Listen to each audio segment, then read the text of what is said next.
दोस्तों, एक व्यक्ति जो अपने गुरु से भागवत पुराण सुनने के बाद इतना प्रभावित हो गया कि उसने निधिवन जाने की बहुत जिज्ञासा हुई और वो पहुंच गया वृंदावन के निधिवन। वहां पहुंच के उसने श्री कृष्ण को देखने के लिए वहां रुकने के लिए कई प्रयास किए, लेकिन वहां के पंडित उसे बार बार पकड़ लेते। लेकिन एक दिन वो ऐसी जगह छुपकर बैठ गया जहां उसे कोई ना देख पाए। जैसे ही रात हुई, उसने वहां जो देखा, उसे देख जो उसके साथ हुआ, उसे सुनने के बाद आपके होश उड़ जाएंगे। जी हाँ दोस्तों, ये बिल्कुल सत्य घटना है। तो आखिर कौन था वो व्यक्ति और ऐसा क्या हुआ उसके साथ निधिवन में? इन सभी बातों को जानने के लिए वीडियो को बड़े ही ध्यान से और एंड तक ज़रूर देखिएगा। नमस्कार दोस्तों, स्वागत है आप लोगों का मंदिर लाइव इंडिया यूट्यूब चैनल में। अगर वीडियो पसंद आए तो लाइक, शेयर और चैनल को सब्सक्राइब करके बेल आइकन को प्रेस करना मत भूलिएगा। और एक बार सच्चे दिल से कमेंट बॉक्स में ज़रूर लिखिएगा, राधे राधे। ये बात बिल्कुल सच है। जब एक कृष्ण भक्त ने अपने गुरु से भागवत पुराण सुनने के बाद निधिवन जाने का मन बना लिया। धार्मिक नगरी वृंदावन में निधिवन एक अत्यंत पवित्र धार्मिक स्थल है। मान्यता है कि निधिवन में भगवान श्री कृष्ण राधा रानी के साथ आज भी यहाँ रास रचाने आते हैं। रास के बाद निधिवन में स्थापित रंग महल में शयन करते हैं। रंग महल में आज भी माखन मिश्री प्रसाद के रूप में प्रतिदिन रखा जाता है। शयन के लिए पलंग लगाया जाता है। सुबह बिस्तरों को देखने से प्रतीत होता है कि यहाँ निश्चित ही कोई रात को विश्राम करने आया था तथा प्रसाद भी ग्रहण किया है।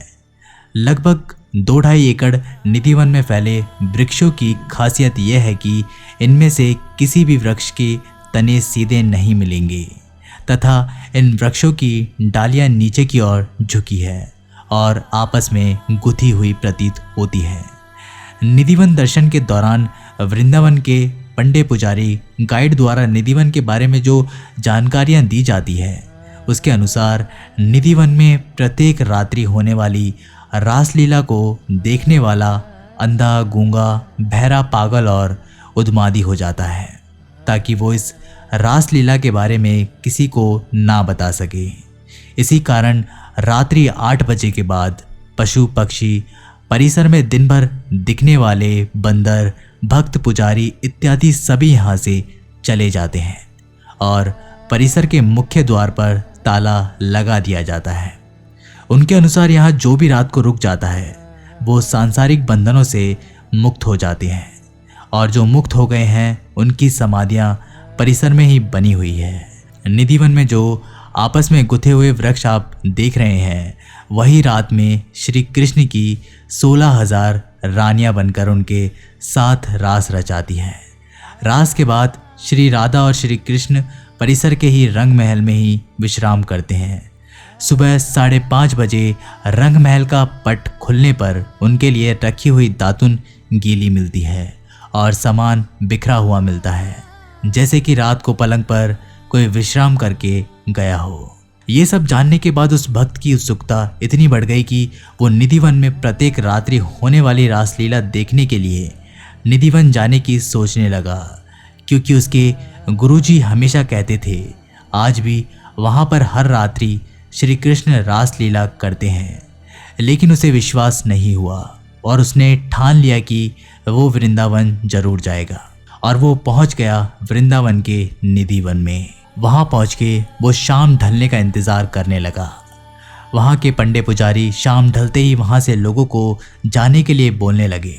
उन्हें देख कृष्ण भक्त पेड़ की पत्तियों के पीछे छुप गया, लेकिन उसकी किस्मत काम नहीं आई और उसे पुजारी ने देख लिया और उसे वहाँ से जाने के लिए कहा। उस वक्त वो वहाँ से चला गया, लेकिन अगले दिन वो फिर आ गया। लेकिन बुरी किस्मत के चलते वो फिर पकड़ा गया। लेकिन थोड़े टाइम बाद उसने ऐसी जगह ढूंढ ली जहाँ उसे कोई ना देख पाए। वो वहाँ छुपकर बैठा रहा और सारी रात इंतज़ार करता रहा। सुबह होते ही वहाँ जब सेविका आई, उसने देखा वहाँ वो व्यक्ति बेसुध पड़ा हुआ है और उसके मुंह से झाग निकल रहा है। वहाँ आसपास काफ़ी भीड़ जुट गई और लोगों ने उससे उसकी इस स्थिति के बारे में जानने की कोशिश की, पर उसने कुछ नहीं बोला।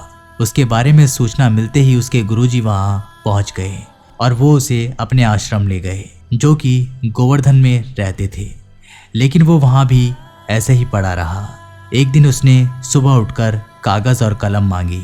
गुरुजी ये देख बहुत खुश हुए और कागज और कलम देने के बाद वो पास के सरोवर में स्नान करने चले गए। जब वो वापस आए तो उन्होंने देखा कि वो भक्त दीवार से लगकर अपने प्राण त्याग चुका है और जो कागज कलम उसने मांगा था उस पर कुछ लिखा हुआ था। उस पर लिखा था कि गुरुजी, मैंने उस रात श्री कृष्ण और राधा रानी की रासलीला देख ली है और मैं अब और नहीं जीना चाहता, क्योंकि श्री कृष्ण की उस सुंदरता को देखने के बाद मेरे लिए संसार की कोई भी चीज प्रिय नहीं है। मेरा ये आखिरी प्रणाम स्वीकार कीजिए। कहते हैं कि वो पत्र जो भक्त ने अपने गुरुजी के लिए लिखा था वो आज भी मथुरा के सरकारी संग्रहालय में स्थित है, जिसे बंगाली भाषा में लिखा गया था। तो दोस्तों, अगर आप लोगों को ये वीडियो पसंद आई हो तो लाइक, शेयर और चैनल को सब्सक्राइब करके बेल आइकन को प्रेस करना मत भूलिएगा। तब तक के लिए नमस्कार, टेक केयर।